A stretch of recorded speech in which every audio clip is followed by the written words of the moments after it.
जनता की बात जनता के साथ। दिनांक 11 मे रोजी इंडिया महाविकास आघाडी आणि भारतीय राष्ट्रीय काँग्रेसचे उमेदवार गोवाल पडवी यांच्या प्रचारार्थ नंदुरबार येथे जाहीर सभेचे आयोजन करण्यात आले होते।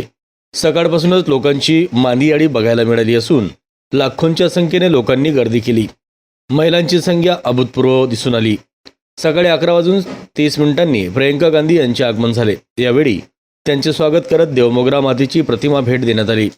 आपल्या भाषणाची सुरुवात जय आदिवासीने करत त्यांनी स्वर्गीय माजी पंतप्रधान इंदिरा गांधी यांच्या आठवणींना उजाळा दिला आणि उपस्थितांची मने जिंकली।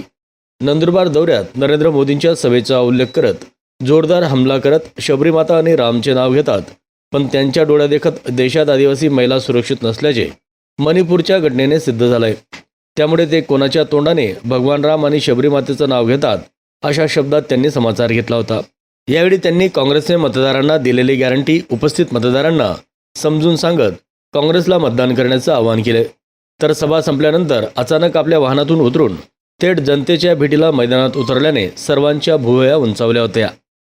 Bureau report, Navapur live news, Navapur. जनता की बात जनता के साथ।